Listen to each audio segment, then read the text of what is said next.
Hello students, स्वागत है आपका हमारे चैनल द लर्निंग लैब पर, जहां हम Uttar Pradesh junior assistant mains exam की प्रैक्टिस सीरीज को कंटिन्यू कर रहे हैं, जिसके अंतर्गत प्रत्येक सेट में 40 क्वेश्चन को सम्मिलित किया गया है, जिसमें से 20 क्वेश्चन उत्तर प्रदेश स्पेशल और 20 क्वेश्चन सामान्य जीके के सम्मिलित किए गए हैं।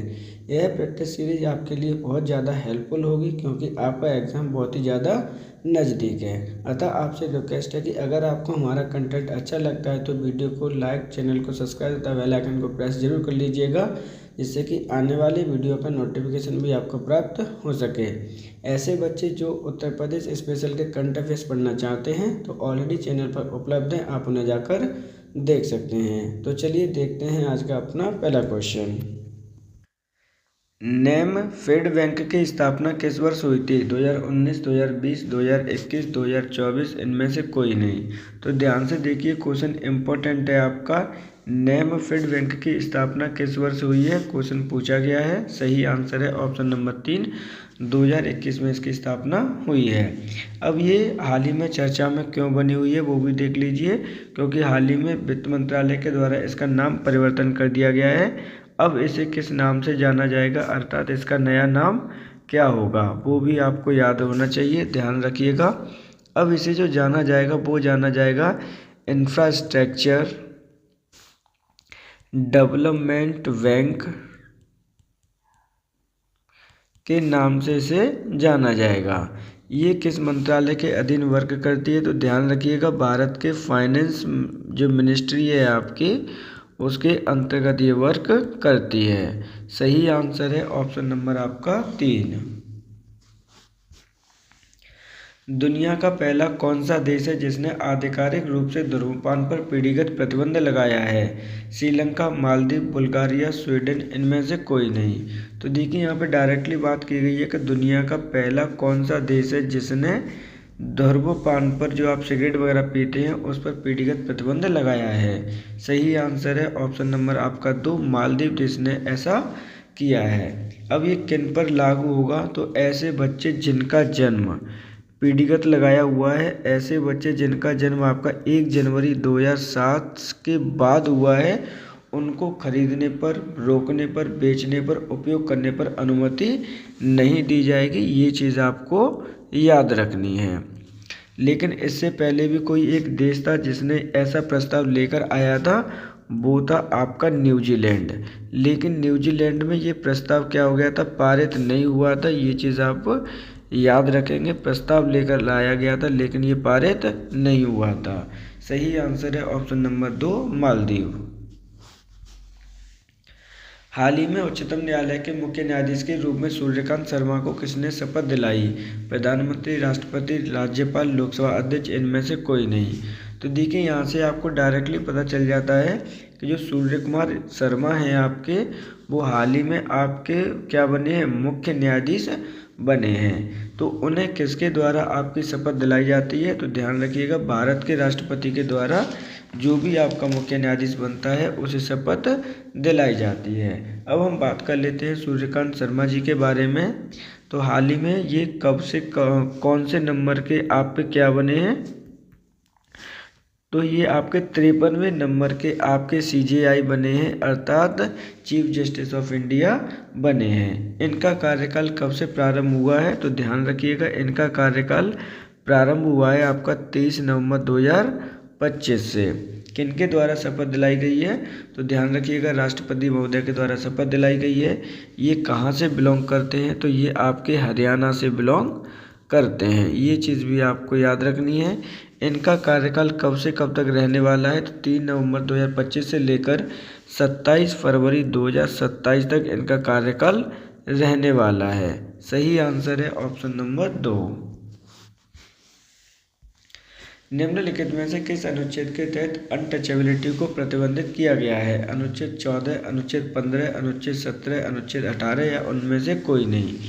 तो देखिए, यहाँ पे बात की गई है कि निम्नलिखित में से भारतीय पॉलिटी के अंतर्गत अनटचेबिलिटी को प्रतिबंधित किया गया है। सही आंसर है ऑप्शन नंबर आपका 3, अनुच्छेद 17 में अनटचेबिलिटी को प्रतिबंधित किया गया है, अर्थात कोई भी छुआछूत करता है तो वो अपराध माना जाएगा। अदर ऑप्शन भी देख लीजिए, क्योंकि वो भी आपके उतने ही इम्पोर्टेंट है। तो अनुच्छेद 14 जो दे रखा है वो किससे संबंधित है, तो ये आपका समता से संबंधित है, ये चीज़ आपको याद रखनी है। अनुच्छेद नंबर 15 में कहा गया है कि किसी भी व्यक्ति के खिलाफ आपका लिंग के आधार पर, जन्म के आधार पर, जाति के नाम पर, या फिर कह सकते हैं कि धर्म के नाम पर क्या नहीं किया जाएगा, विभेद को निषेध किया गया है, अर्थात किसी के साथ में कोई भी भेदभाव नहीं किया जाएगा। वहीं अनुच्छेद 18 की अगर हम बात करते हैं तो जितनी भी आपकी उपाधि होती हैं उनको अपने नाम के आगे लगाना प्रतिबंधित है। सही आंसर है ऑप्शन नंबर 3। दुनिया की सबसे लंबी नदी कौन सी है, नील, अमेजन, यांगसी, ब्रह्मपुत्र, इनमें से कोई नहीं। तो देखिए एक एक करके सभी की बात करते हैं। यहाँ पे दुनिया की सबसे लंबी नदी कौन सी है, सही आंसर है ऑप्शन नंबर आपका 1, नील नदी दुनिया की सबसे लंबी नदी है। ये कौन से कॉन्टिनेंट में पाई जाती है, तो ध्यान रखिएगा ये आपके अफ्रीका कॉन्टिनेंट में पाई जाती है। लेकिन अगर मैं वही बात करूं वॉल्यूम के बारे में कि सबसे ज़्यादा पानी कौन से में आता है, तो अमेजन नदी है आपकी जो सबसे ज़्यादा पानी ग्रेड करती है, यानी सबसे बड़ी नदी मानी जाएगी अमेजन बाई वॉल्यूम। अर्थात जल अगर की बात की जाती है कि जल सबसे ज़्यादा कहाँ पर है, तो अमेजन नदी में है। यांगसी जो नदी है आपकी वो एशिया की सबसे लॉन्गेस्ट नदी है। क्या है आपकी, एशियाज लॉन्गेस्ट रिवर है आपकी, ये चीज़ आपको याद रहनी चाहिए। तो सही आंसर है इस प्रकार ऑप्शन नंबर 1। हाल ही में किस देश ने कफाला प्रणाली का अंत किया है, सऊदी अरब, ईरान, इराक, सूडान, इनमें से कोई नहीं। मोस्ट इंपॉर्टेंट क्वेश्चन है आपका, इंटरनेशनल लेवल का क्वेश्चन है, क्योंकि कफाला प्रणाली को किसने अंत किया है, सही आंसर है ऑप्शन नंबर आपका 1, सऊदी अरब। अब हम बात करते हैं कि ये कफाला प्रणाली होती क्या है। तो ये एक ऐसा सिस्टम है जिसमें मान के चलिए कि एक देश है और ये क्या कर रहे हैं, सऊदी अरब में अपने के लिए काम करने के लिए जा रहे हैं यहाँ से। तो यहाँ पे जितनी भी आपकी लेबर वगैरह आती है उसके पासपोर्ट और जो भी उसकी आईडी होती हैं उनको, और क्या है कि आप अपने काम को दूसरे काम के वक्त नहीं कर सकते, अर्थात कह सकते हो कि इन सभी की आपकी जमा करा लिए जाते हैं किसके द्वारा, जो आपका काम का मालिक होता है उसके द्वारा, जिससे कि आप कोई भी एक काम को छोड़कर दूसरा काम ना कर सकें। तो ये कह सकते हैं कि ये आधिकारिक तौर पर आपकी गुलामी का ही रूप था जिसे अब प्रतिबंधित कर दिया गया है। सही आंसर है ऑप्शन नंबर आपका 1, सऊदी अरब। सस्टेनेबल ट्रेड इंडेक्स 2025 के अंतर्गत भारत की कौन सी रैंक है, 23, 24, 25, 29 या इनमें से कोई नहीं। तो देखिए यहाँ पे क्वेश्चन पूछा गया है आपसे कौन सा, कि सस्टेनेबल ट्रेड इंडेक्स 2025 के अंतर्गत भारत की कौन सी रैंक है। सही आंसर होगा ऑप्शन नंबर 1, भारत की 23 रैंक है, अर्थात ऑप्शन नंबर 1 सही आंसर होगा। अब हम बात कर लेते हैं सस्टेनेबल ट्रेड इंडेक्स 2025 के बारे में। तो किसके द्वारा ये जारी किया जाता है, क्योंकि हो सकता है कि आपसे क्वेश्चन जारीकर्ता का ही पूछ ले। तो ये जारी किसके द्वारा किया जाता है, तो हेनरिच आपकी एक फाउंडेशन है उसके द्वारा इसे जारी किया जाता है, और इसकी मदद करता है कौन, IMD यानी इंडियन मैनेजमेंट डिजास्टर इसकी मदद करता है। टोटल कितनी कंट्री इसमें इन्वॉल्व थी आपकी, तो टोटल 30 कंट्रियों को इन्वॉल्व किया गया था, जिसके अंतर्गत UK का नंबर 1 पर स्थान आया है। वहीं न्यूजीलैंड आपकी 2nd रैंक है और 3rd रैंक पर है आपकी ऑस्ट्रेलिया है। तो ये चीज़ भी आपको याद रखनी है। सही आंसर है option number 1। Global hunger index 2025 के अंतर्गत भारत की कौन सी रैंक है। मोस्ट इम्पोर्टेंट क्वेश्चन है, यहाँ से क्वेश्चन पहले भी कई बार ये पूछा जा चुका है, ये चीज़ आपको ध्यान रखनी है। ग्लोबल हंगर इंडेक्स 2025 के अंतर्गत भारत की कौन सी रैंक है, ये क्वेश्चन आपसे पूछा गया है। 101, 102, 105, 110 इनमें से कोई नहीं। सही आंसर होगा ऑप्शन नंबर आपका 2, 102वीं रैंक है भारत की 2025 के अंतर्गत। वहीं अगर हम बात करते हैं कि 2024 में भारत की रैंक कितनी थी, तो 2024 में रैंक भारत की 105 थी, अर्थात हमने क्या किया है, इसके अंतर्गत इन्वॉल्वमेंट किया है या फिर कह सकते हैं कि प्रोग्रेस किया है। भारत का स्कोर कितना है इसके अंतर्गत, तो स्कोर भी याद कर लीजिएगा क्योंकि इम्पोर्टेंट है, यूपीपीसीएस इस क्वेश्चन को पहले भी पूछ चुकी है 2023 में। टोटल कितने कंट्रियों को इन्वॉल्व किया गया है इसके अंतर्गत, क्योंकि यहाँ से भी क्वेश्चन आपके बनेंगे ही बनेंगे स्टेटमेंट वाले, तो 123 कंट्रियों को इसके अंतर्गत इन्वॉल्वमेंट किया गया है। अब हम बात कर लेते हैं इस रैंक के द्वारा कि भारत में आपकी 102वीं रैंक है, लेकिन प्रथम रैंक किसने प्राप्त की है, तो ध्यान रखिएगा अर्मानिया ने आपकी प्रथम रैंक प्राप्त की है। वहीं दूसरी रैंक की अगर हम बात करते हैं तो वो है आपका बेलारूसा है। थर्ड रैंक की बात करते हैं तो वासनिया है। अर्थात आपके तीनों ही जो कंट्रीज़ हैं वो आपके कौन से कंट्रीज़ हैं, आपके यूरोपियन कंट्री हैं जिनकी आपकी स्टार्टिंग में ही रैंक प्राप्त हुई है। वहीं अगर हम बात करते हैं कि लास्ट अंतिम रैंक किसकी है इसके अंतर्गत, तो वो है आपकी सोमालिया की। सही आंसर है ऑप्शन नंबर आपका 2।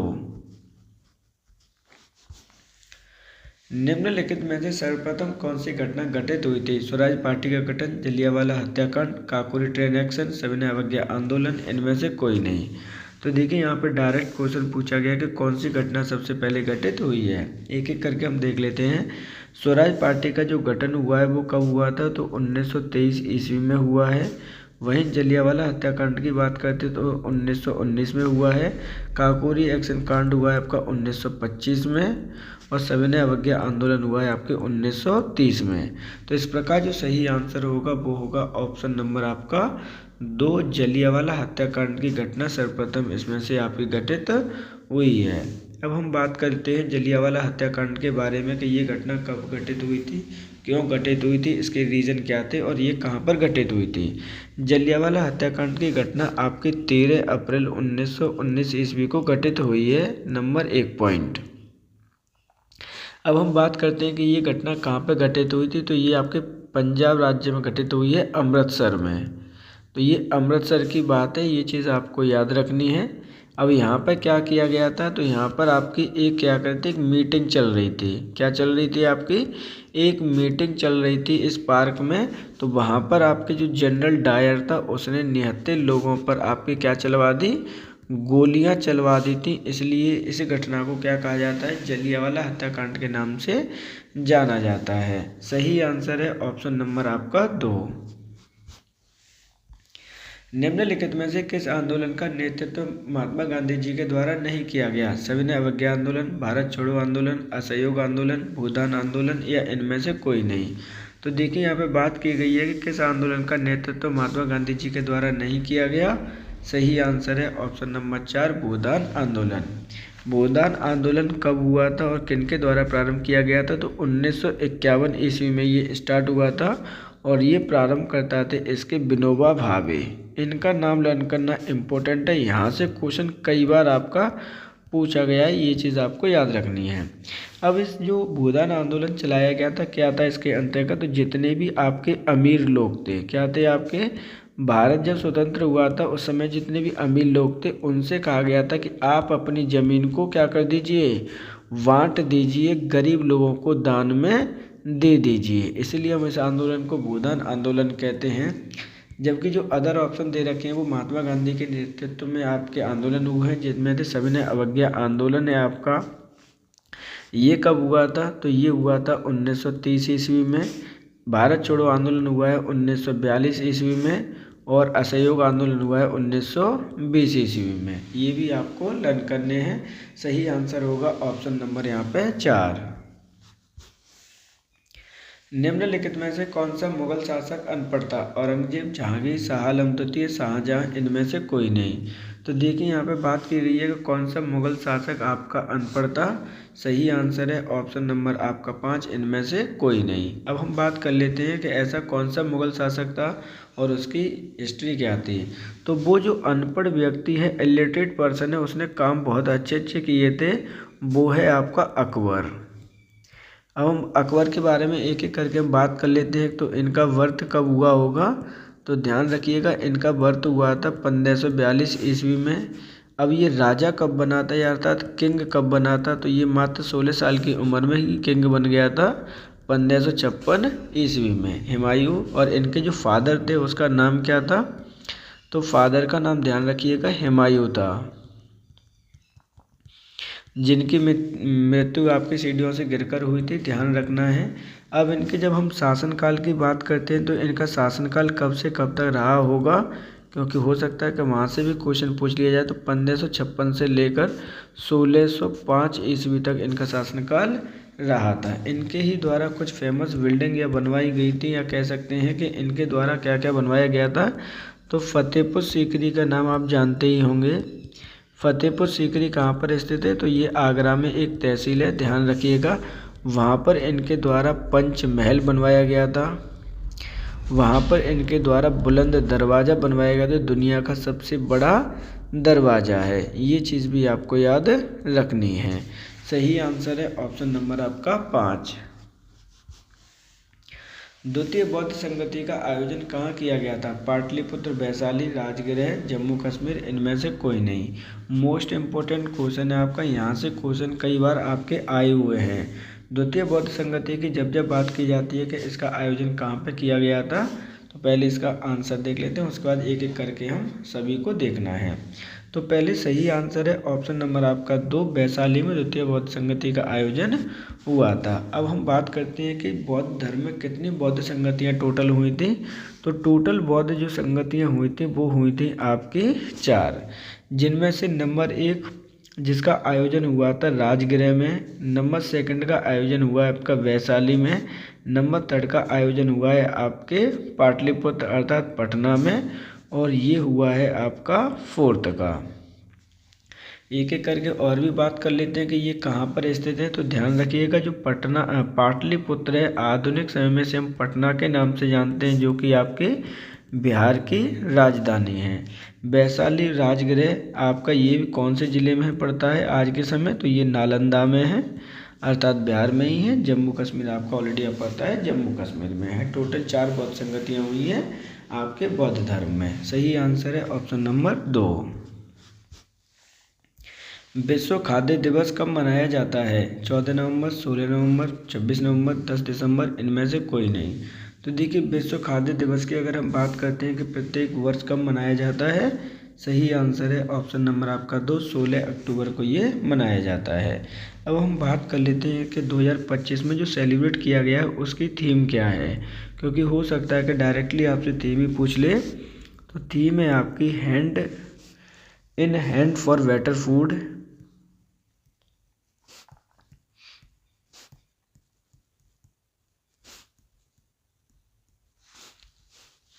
And a better future.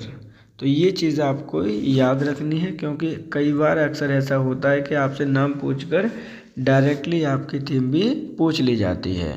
यहाँ पर जो अदर ऑप्शन दे रखे हैं उनके बारे में भी जान लीजिए। 14 नवंबर को हम क्या सेलिब्रेट करते हैं, तो ध्यान रखना है हमें चिल्ड्रन डे आपका सेलिब्रेट किया जाता है। वहीं अगर 26 नवंबर की बात करते हैं, इम्पोर्टेंट है, संविधान दिवस आपका मनाया जाता है, कॉन्स्टिट्यूशनल डे आपका मनाया जाता है। सही आंसर होगा ऑप्शन नंबर यहाँ पर 2। भारत अपना चौथा अनुसंधान संस्थान अंटार्कटिका में कब तक पूर्ण कर लेगा? जनवरी 2028। देखिए यहाँ पर आप चेंज कर लीजिएगा, थोड़े से ऑप्शन इसमें सभी के सभी गलत हो गए हैं। यहाँ पर आपका 2028, 2029, 2029, 2030, इसको आप चेंज कर लीजिएगा। हो सकता है कि आप इसको 31 कर लीजिएगा। तो यहाँ पर आपसे पूछा गया है कि भारत अपना चौथा जो अनुसंधान है, रिसर्च सेंटर है अंटार्कटिका में, वो कब तक अपना बनाकर पूर्ण कर लेगा? सही आंसर है ऑप्शन नंबर आपका 3, जनवरी 2029 तक वो अपना अंटार्कटिका में क्या कर लेगा, चौथा अनुसंधान को पूर्ण कर लेगा और कार्रवाई करना स्टार्ट कर देगा। एक एक करके इसके बारे में जानते हैं। तो ध्यान रखिएगा, जनवरी 2029 तक ये इसे प्रारंभ कर देगा, अर्थात पूर्ण हो जाएगा। ये चीज़ भी आपको याद रखनी, इम्पोर्टेंट यही है आपका। अब हम एक एक करके बात करते हैं हमारे किन के बारे में। तो इसका नामकरण क्या होगा, इम्पोर्टेंट तो नाम भी हो सकता है, तो मैत्री सेकंड इसका नाम दिया जाएगा। ये चीज़ भी आपको याद रखनी है।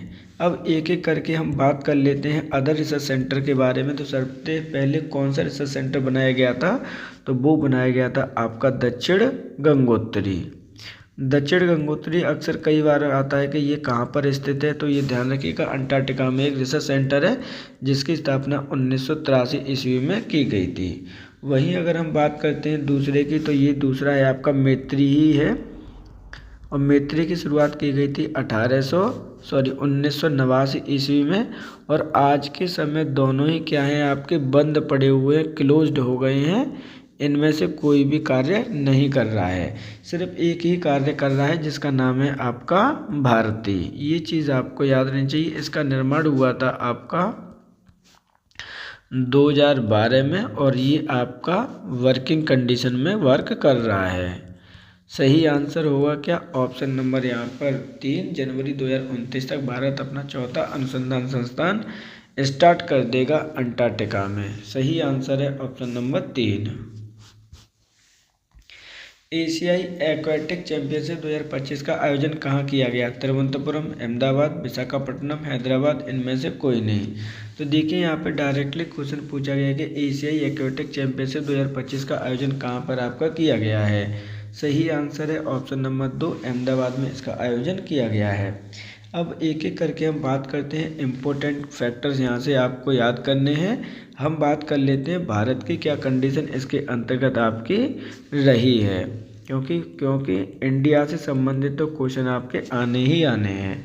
तो भारत की जो रैंक है इसके अंतर्गत वो कौन सी प्राप्त की है भारत ने, तो 11th रैंक प्राप्त की है भारत ने। टोटल मेडल भारत के द्वारा कितने जीते गए हैं इसके अंतर्गत, तो 13 मेडल जीते गए हैं, जिनमें से आपके 4 तो आपके क्या हैं सिल्वर हैं, और वहीं आपके 9 आपके ब्रॉन्ज मेडल है, अर्थात कोई भी मेडल गोल्ड यहाँ पर नहीं है। ये चीज़ आपको याद रखनी है क्योंकि स्टेटमेंट में आपका पूछा जा सकता है। अब हम बात कर लेते हैं कि जो अदर देश हैं उन्होंने किस तरह से परफॉर्मेंस किया है। तो चाइना नंबर 1 पर आपका आया है, पहली रैंक है। दूसरी रैंक आप पे कजाकिस्तान की है,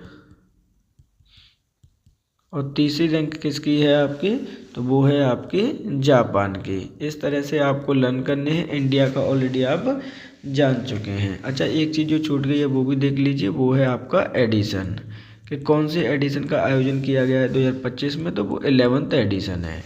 सही आंसर है ऑप्शन नंबर आपका 2। जनगणना 2011 के अनुसार किस राज्य की सबसे कम साक्षरता दर है, झारखंड, बिहार, छत्तीसगढ़, उड़ीसा, इनमें से कोई नहीं। तो देखिए जनगणना 2011 की बात की जा रही है कि सबसे कम साक्षरता दर किस राज्य की है। सही आंसर है ऑप्शन नंबर आपका ऑप्शन नंबर 4, बिहार राज्य की सबसे ज़्यादा जनगणना कम है, या फिर कह सकते हैं कि साक्षरता दर कम है। अब हम बात करते हैं जनगणना 2011 के संबंधित कुछ फैक्ट भी समझ लीजिए। तो सबसे ज़्यादा जो मैक्सिमम लिटरेसी है आपकी, या फिर कह सकते हैं कि मैक्स साक्षरता दर है, वो कौन से राज्य की है, तो वो है आपकी केरल राज्य की। वहीं अगर आप बात करते हैं जनघनत्व के बारे में, तो दोनों ही आपको लर्न करने हैं क्योंकि यहाँ से भी क्वेश्चन आते हैं। तो जो मैक्सिमम जनघनत्व है वो किसका है, वो भी आपके बिहार का है। लेकिन वहीं अगर हम मिनिमम की बात कर देते हैं तो वो है आपका अरुणाचल प्रदेश का। अगर हम बात करते हैं किसकी, लिंगानुपात की अगर हम बात करते हैं, तो लिंगानुपात सबसे ज़्यादा मैक्सिमम किसके अंतर्गत आता है, कौन से राज्य का है, तो वो भी आपके केरल का है मैक्सिमम। और मिनिमम कौन से राज्य का है, तो वो है आपके हरियाणा का। ये चीज़ आपको याद रखनी है। सही आंसर क्या है, ऑप्शन नंबर यहाँ पर 4, सबसे कम लिटरेसी रेट आपकी यहीं पर है। " 107 डेज पुस्तक किसके द्वारा लिखी गई है, Barack Obama, Kamala Harris, Narendra Modi, Ruskin Bond, या इनमें से कोई नहीं। तो देखिए यहाँ पे डायरेक्टली पूछा गया कि 10 डेज पुस्तक किसके द्वारा लिखी गई है। सही आंसर है ऑप्शन नंबर आपका 2, कमला हैरिस के द्वारा आपकी 107 डेज पुस्तक लिखी गई है।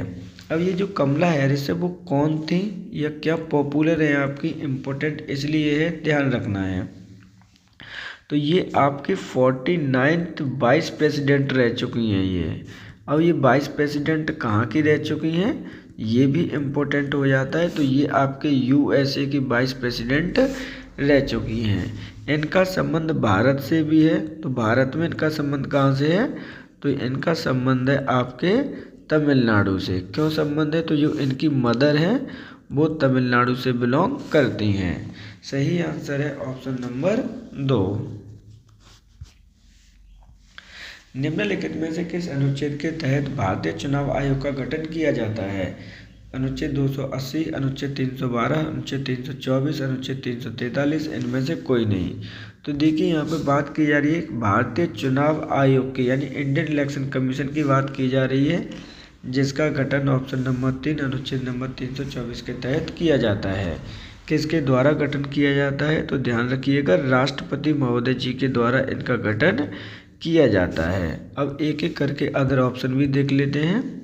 अनुच्छेद जो 280 का संबंध है वो किससे संबंधित है, तो ये ध्यान रखना है वित्त आयोग से संबंधित है, आपका राष्ट्रीय जो वित्त आयोग होता है उससे।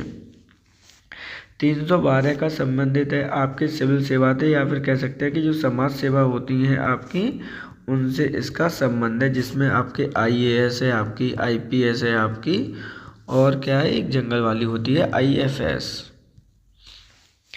तो ये इनका संबंध है ऑप्शन नंबर 3 सही आंसर होगा। अनुच्छेद 324। निम्नलिखित में से किस अनुच्छेद के तहत वित्तीय आपातकाल की घोषणा राष्ट्रपति महोदय जी के द्वारा की जाती है। अनुच्छेद 352, 356, 360, 368 या इनमें से कोई नहीं। तो देखिए मोस्ट इम्पोर्टेंट क्वेश्चन है, ये क्वेश्चन कई बार आपका रिपीट हो चुका है कि किस अनुच्छेद के तहत आपके वित्तीय आपातकाल की घोषणा राष्ट्रपति के द्वारा की जाती है।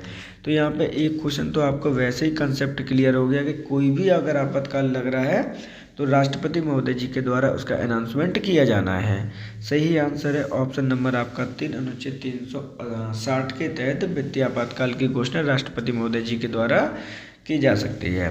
क्या भारत में राष्ट्रपति महोदय जी के द्वारा भारत में वित्तीय आपातकाल की घोषणा कभी की गई है, तो ध्यान रखिएगा एक भी बार आपका वित्तीय आपातकाल नहीं लगा है। अब हम बात कर लेते हैं अदर ऑप्शन के बारे में। अनुच्छेद 352 किसके तहत है, तो यहाँ पर भी आपका राष्ट्रपति आक्रमण होता है, यानी अगर कोई भारत पर आक्रमण वगैरह कर देता है या फिर कह सकते हैं कि आंतरिक विद्रोह हो जाए भारत में, तो राष्ट्रपति भारत या भारत के किसी क्षेत्र के लिए आपातकाल लगा सकता है। वहीं बात करते हैं अनुच्छेद 356 के तहत, तो ये राज्यों से संबंधित है कि अगर राज्य का जो प्रशासन है वो सही नहीं है तो राष्ट्रपति आप पर प्रतिबंध लगा सकता है और यहाँ पर घोषणा कर सकता है कि यहाँ पर राष्ट्रपति शासन लगा दिया जाए। अनुच्छेद 368 की बात करते हैं तो ये संविधान संशोधन से संबंधित है, ये चीज़ आपको याद रखनी है। सही आंसर क्या होगा, तो ऑप्शन नंबर यहाँ पर होगा आपका 3। बिरसा 101 प्रजाति का संबंध किस खाद्यान्न से है। गेहूँ, चावल, सोयाबीन, मूंगफली, इनमें से कोई नहीं।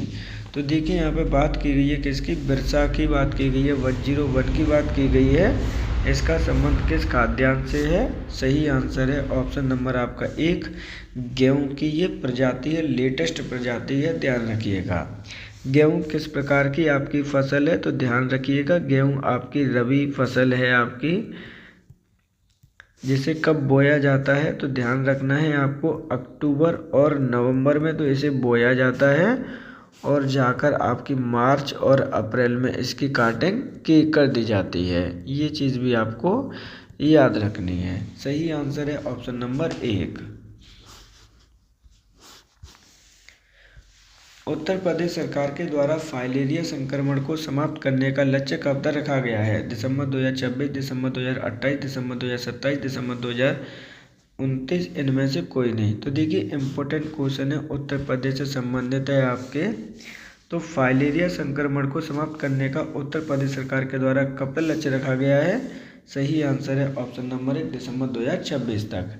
अब ये हाल ही में फाइलेरिया संक्रमण क्यों इतना पॉपुलर हुआ था वो भी देख लीजिए, क्योंकि उत्तर प्रदेश में इसकी जो संक्रमण की रेट है वो 1% से भी कम है, इसलिए ये चर्चा में हाल ही में बना हुआ है। ये चीज़ आपको याद रखनी है। सही आंसर है ऑप्शन नंबर 1। काशी विश्वनाथ मंदिर उत्तर प्रदेश के किस जिले में स्थित है? अयोध्या, वाराणसी, प्रयागराज, मथुरा, इनमें से कोई नहीं। तो देखिए यहाँ पे काशी विश्वनाथ मंदिर की बात की जा रही है कि कौन से ज़िले में ये स्थित है। सही आंसर है ऑप्शन नंबर आपका 2, वाराणसी शहर में ये स्थित है। अब हम बात कर लेते हैं काशी विश्वनाथ मंदिर के बारे में। तो ये किनसे संबंधित है? तो भगवान शिव से संबंधित आपका ये मंदिर है। ये चीज़ आपको याद रखनी है। कहाँ पर बना है? तो ये आपका गंगा नदी के किनारे पर आपका बना हुआ है। अब इनका जो निर्माण है, या फिर कह सकते हैं गंगा नदी के किनारे पर निर्माण हुआ है। निर्माणकर्ता का नाम अक्सर करके आपसे पूछ लिया जाता है कि इसका निर्माणकर्ता कौन था या किसने इसे बनवाया था।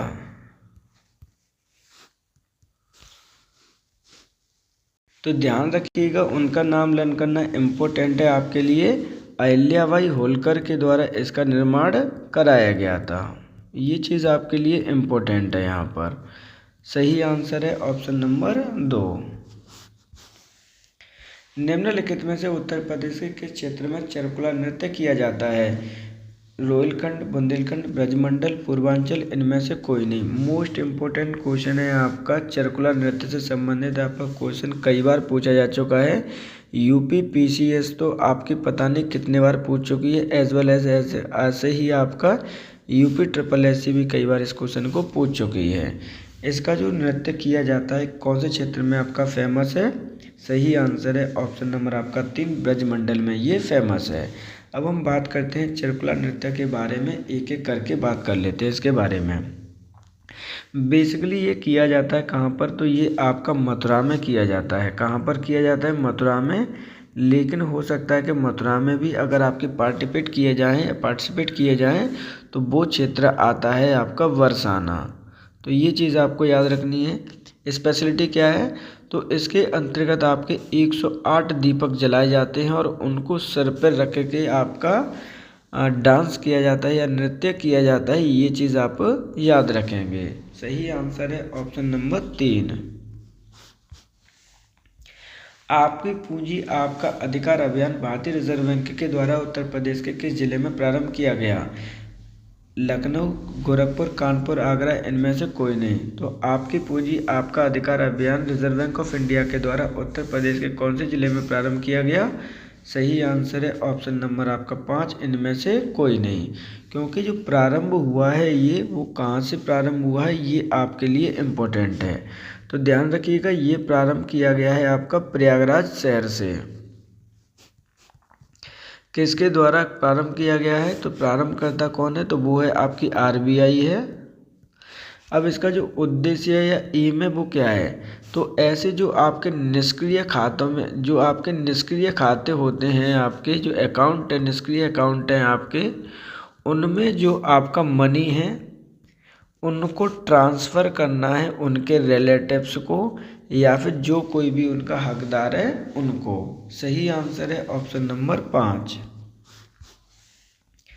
उत्तर प्रदेश का पहला राज्य होटल प्रबंधन संस्थान की स्थापना करने की घोषणा किस जिले में की गई है? आगरा, कानपुर, गोरखपुर, श्रावस्ती, इनमें से कोई नहीं। तो देखिए यहाँ पे डायरेक्टली क्वेश्चन पूछा गया कि उत्तर प्रदेश का पहला होटल राज्य प्रबंधन की स्थापना करने की घोषणा गोरखपुर में की गई है। सही आंसर होगा ऑप्शन नंबर 3। निम्नलिखित में से किस जिले की सीमा अन्य 4 राज्यों की सीमा साझा करती है? सोनभद्र, सहारनपुर, कुशीनगर, आगरा, इनमें से कोई नहीं। तो देखिए एक एक करके हम बात कर लेते हैं पहले उत्तर प्रदेश के बारे में, उसके बाद में इसको एक्सप्लेनेशन से समझते हैं। तो मान के चलिए कि मैं यहाँ पर जो उत्तर प्रदेश है उसका रफली एक क्षेत्र बना रहा हूँ, जिससे कि आपको चीज़ें ईजिली समझने में हेल्प हो जाए। तो मान के चलना कि ये उत्तर प्रदेश का मैप है आपका, जहाँ पर आपके अलग अलग कोने बने हुए हैं। मान के चलिए यहाँ पर है आपका एक ये ज़िला है, एक ये है और एक ये है। तो यहाँ पर जो ज़िला है आपका वो है आपका सहारनपुर। अब हम एक एक करके बात करते हैं सभी की। अब सहारनपुर से आपके 2 राज्यों के सीमा लगती है, एक तो आपकी हिमाचल प्रदेश की लगती है, दूसरी आपके उत्तराखंड की लगती है। इसी प्रकार से आपका एक ज़िला है सोनभद्र। क्या है आपका? सोनभद्र आपका जिला है, उसको लर्न करना आपके लिए कंपलसरी है, क्योंकि यहाँ पर आपके 4 राज्यों की सीमा लगती है। वो कौन कौन से हैं आपके? तो वो हैं आपका, एक तो झारखंड है, दूसरा आपका बिहार है, तीसरा आपका छत्तीसगढ़ है, चौथा आपका MP है। इसी प्रकार से आपका यहाँ पर एक पड़ता है आगरा, और आगरा में कौन कौन से सम्मिलित हैं? तो राजस्थान और MP हैं। ये चीज़ आपको याद रखनी है, ध्यान रखिएगा। तो क्वेश्चन में पूछा गया था कि कौन सा ऐसा जिला है जिसकी सीमा 4 राज्यों से लगती है?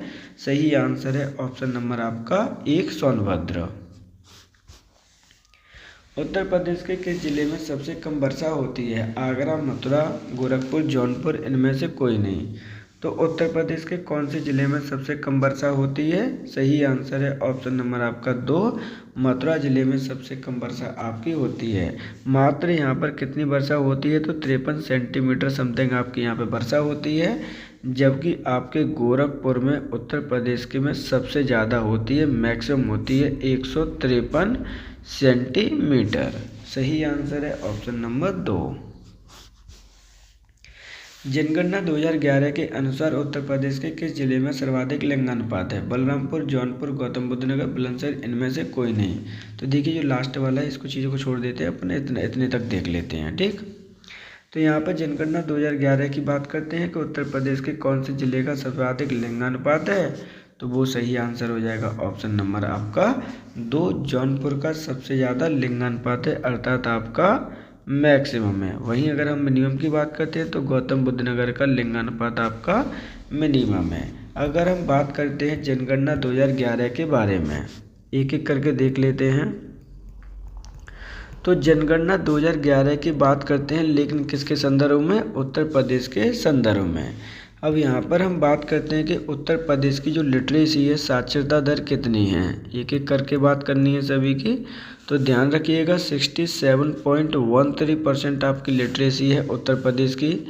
वहीं अगर हम लिंगानुपात की बात करते हैं तो कितना है भारत का? तो उत्तर प्रदेश का तो लिंगानुपात है आपका 912। हम बात करते हैं आपके जनघनत्व की। तो उत्तर प्रदेश का जो जनघनत्व वो कितना है? तो वो है आपका 829 पर किलोमीटर स्क्वायर एरिया। इस प्रकार जो सही आंसर होगा वो है ऑप्शन नंबर 2। निम्नलिखित में से उत्तर प्रदेश के किस जिले की सीमा नेपाल के साथ में सीमा साझा करती है? श्रावस्ती, सारनाथ, चित्रकूट, बांदा, इनमें से कोई नहीं। तो देखिए, कौन सा जिला है आपकी जिसकी सीमा नेपाल के साथ में लगती है? सही आंसर है ऑप्शन नंबर आपका 1 श्रावस्ती की। हम बात करते हैं नेपाल के बारे में। तो नेपाल एक ऐसा कंट्री जिसकी अंतर्राष्ट्रीय सीमा उत्तर प्रदेश से लगती है, ये चीज़ आपको याद रखनी है। कितने जिलों की सीमा लगती है? तो आपके 7 जिलों की सीमा लगती है। कौन कौन से ज़िले आपके सम्मिलित हैं वो भी देख लीजिए। मैं जो लगा रहा हूँ वो है आपके वेस्ट टू ईस्ट की तरफ। तो सबसे पहले आती है आपकी पीलीभीत, उसके बाद आपका लखीमपुर खीरी, और उसके बाद है आपका श्रावस्ती है, देन आपका बलरामपुर, उसके बाद आता है आपका महाराजगंज, उसके बाद आता है आपका कुशीनगर। कितने हुए आपके? तो यहाँ पर शायद एक छूट गया, पीलीभीत, लखीमपुर खीरी, श्रावस्ती, बलरामपुर, महाराजगंज और आपका नहीं, ठीक है, सभी हो गए। ऑप्शन नंबर सही होगा 1 श्रावस्ती। निम्नलिखित में से कौन सा जिला खेल के सामान के लिए जाना जाता है? मेरठ, सहारनपुर, बांदा, ललितपुर, इनमें से कोई नहीं। तो खेल के सामान के लिए कौन सा आपका जिला जाना जाता है? सही आंसर है ऑप्शन नंबर आपका 1 मेरठ। वहीं अगर हम सहारनपुर की बात करते हैं तो ये आपके कागज़ के प्रोडक्शन के लिए जाना जाता है, ध्यान रखिएगा। अगर हम बांदा की बात करते हैं तो ये आपके यहाँ से एकमात्र ऐसा ज़िला है उत्तर प्रदेश का जहाँ पर डायमंड आपके पाए जाते हैं। ललितपुर की बात करते हैं तो ये आपका यूरेनियम के लिए जाना जाता है। सही आंसर है ऑप्शन नंबर 1। प्रथम स्वतंत्रता संग्राम 1857 की लड़ाई में बेगम हजरत महल ने कहाँ से नेतृत्व किया था? प्रयागराज, कानपुर, लखनऊ, बरेली, इनमें से कोई नहीं। तो प्रथम स्वतंत्रता संग्राम की बात करते हैं। बेगम हजरत महल से कहाँ से नेतृत्व इन्होंने प्रदान किया था? सही आंसर है ऑप्शन नंबर आपका 3, लखनऊ में। अंगुत्तर निकाय में वर्णित 16 महाजनपदों में से उत्तर प्रदेश में कितने महाजनपद थे? 6, 7, 8, 9, 10, इनमें से कोई नहीं। तो देखिए अंगुत्तर जो निकाय है उसमें 16 महाजनपदों का वर्णन किया गया है, जिनमें से आपके उत्तर प्रदेश में 8 जनपद स्थित थे। जो अंगुत्तर निकाय है वो क्या है? आपका जैन धर्म की एक पुस्तक है, ये चीज़ आप याद रखेंगे। सही आंसर है ऑप्शन नंबर 3। संयुक्त प्रांत का नाम उत्तर प्रदेश कब पड़ा था? 1950, 1949, 1952, 1953, इनमें से कोई नहीं।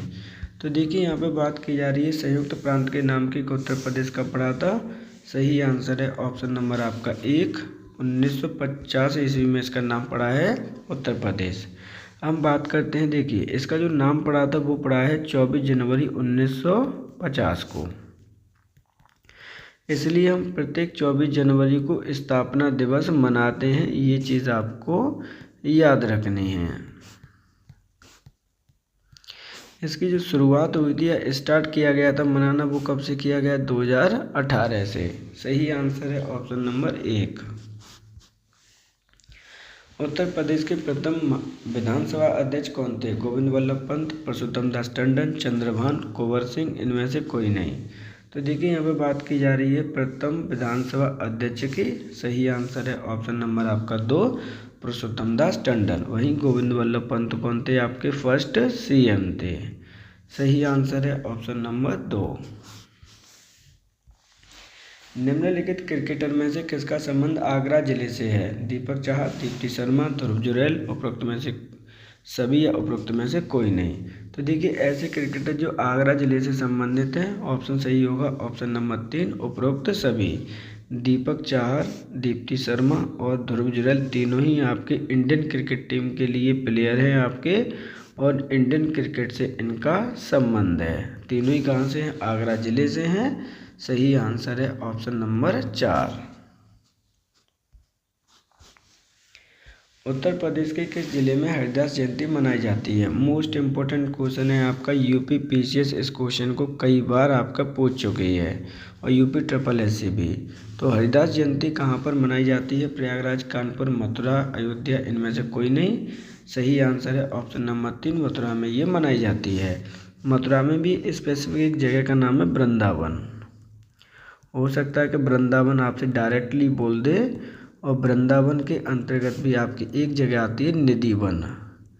तो निधिवन में हमेशा इसे मनाया जाता है। सही आंसर है ऑप्शन नंबर 3।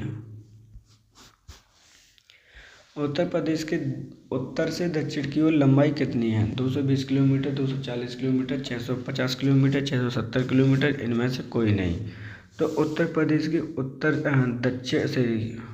प्रदेश की उत्तर से दक्षिण की ओर लंबाई पूछी गई है, अर्थात ये लंबाई पूछी गई है नॉर्थ से लेकर साउथ की, और ये होता है आपका ईस्ट टू वेस्ट। अब हम बात करते हैं एक एक करके। तो नॉर्थ से साउथ की लंबाई है वो कितनी है? 240 किलोमीटर है। वहीं ईस्ट टू वेस्ट की लंबाई 650 किलोमीटर है। सही आंसर होगा ऑप्शन नंबर आपका 2। उत्तर प्रदेश पंचायती राज अधिनियम 1947 के अनुसार पंचायती निकाय में महिलाओं को कितने प्रतिशत आरक्षण प्रदान किया गया है? 33%, 25%, 50%, 40%, इनमें से कोई नहीं। तो उत्तर प्रदेश पंचायती राज अधिनियम 1947 के अनुसार महिलाओं को कितने प्रतिशत आरक्षण है? सही आंसर है ऑप्शन नंबर आपका 1, 33%। इसका प्रावधान आपका कहाँ पर दे रखा है? तो अगर आपको आर्टिकल नंबर 243 पढ़ते हैं और उसमें भी दे रखा है आपका डी। ध्यान रखिएगा, कोई भी बच्चा जो उत्तर प्रदेश पंचायती राज अधिनियम 1947 डिटेल में पढ़ना चाहता है, क्योंकि यहाँ से आपका बीपीओ और लेखपाल में क्वेश्चन आने ही आने हैं, क्योंकि आपका बीपीओ 2025 का आपने एग्ज़ाम देखा भी होगा, पूरा का पूरा सिलेबस चेंज हो चुका है। इसी तरह से जब भी लेखपाल की भर्ती आएगी तो उसमें भी आपका सिलेबस चेंज मिलेगा। तो ये जो उत्तर प्रदेश पंचायती राज अधिनियम 1947 है, आपके बीपीओ प्लेलिस्ट में ऑलरेडी वीडियो अवेलेबल है, सभी आपको चीज़ें वहाँ पर मिल जाएंगी। सही आंसर है ऑप्शन नंबर यहाँ पर 1, महिलाओं को उत्तर प्रदेश में जो पंचायती निकाय है 33% आरक्षण प्रावधान किया गया है। निम्नलिखित में से कौन सा जिला काष्ठ शिल्प के लिए जाना जाता है? खुर्जा, आगरा, फिरोजाबाद, अलीगढ़, इनमें से कोई नहीं। तो देखिए यहाँ पर काष्ठ शिल्प की बात की जा रही है, तो सही आंसर है ऑप्शन नंबर आपका 2, आगरा जिला। वहीं अगर हम खुर्जा की बात करते हैं तो ये आपका सिरेमिक के लिए जाना जाता है, ये चीज़ आपको याद रखनी है। जो चीनी मिट्टी होती है उसके लिए। जो फिरोजाबाद है वो जाना जाता है आपकी बैंगल्स के लिए, यानी आपकी चूड़ियों के लिए। अलीगढ़ जाना जाता है आपके लॉक्स के लिए। सही आंसर है ऑप्शन नंबर 2। उत्तर प्रदेश के किस जिले में दाल अनुसंधान संस्थान स्थित है? लखनऊ, गोरखपुर, कानपुर, मथुरा, इनमें से कोई नहीं। तो किस जिले में दाल अनुसंधान संस्थान स्थित है? सही आंसर है ऑप्शन नंबर आपका 3, कानपुर में। कानपुर के अंतर्गत भी कल्याणपुर एक जगह है, वहाँ पर ये स्थित है। इस प्रकार आज के हमारे 40 क्वेश्चंस कंप्लीट होते हैं। अगर आपको देखिए कुछ चीज़ें इन्फॉर्मेशन है वो भी देख लीजिए। नवंबर मंथ 2025 के करंट अफेयर्स देखने हैं तो चैनल पर उपलब्ध हैं। वहीं उत्तर प्रदेश नवंबर करंट अफेयर्स देखने हैं तो वो भी आपके लिए उपलब्ध हैं। आपके लिए इन्फॉर्मेशन है कि आपके जो 20 दिसंबर से लेकर 31 दिसंबर के बीच में ओनली करंट अफेयर्स की वीडियो अवेलेबल होंगी, जिसमें 12 मंथ की जो वीडियो है उत्तर प्रदेश स्पेशल की, वो आपके चैनल पर उपलब्ध होगी। इसके लिए आप बेल आइकन को प्रेस कर लीजिए, जिससे कि आपको नोटिफिकेशन आपको ईजिली मिल सके। और क्या क्या इन्फॉर्मेशन है आपके लिए वो भी समझ लीजिए। तो ऑलरेडी जो आपके उत्तर प्रदेश एसआई के बच्चे जो तैयारी कर रहे हैं उनके लिए डेट अनाउंस हो चुकी है, ये चीज़ आपको याद रखनी है। एग्ज़ाम कब आने वाला है इसका? तो 6 से 7 मार्च को इसका एग्ज़ाम है। ये चीज़ आपको डेट रिटन कर लीजिए, क्योंकि यहाँ पे आपके लिए इम्पोर्टेंट है, जो बच्चे भी यूपीएसआई की तैयारी कर रहे हैं उनके लिए। तो हो सकता है कि भविष्य में हम आपके लिए जो इंडियन पॉलिटी प्लस जो आपकी उसके अंतर्गत आती है क्या, जो मूल विधि है, मूल विधि से संबंधित भी वीडियो अवेलेबल आपके लिए हम कर सकते हैं, अगर आप ऐसा कमेंट बॉक्स में लिखते हैं तो। आज के लिए इतना ही। आप सभी का धन्यवाद।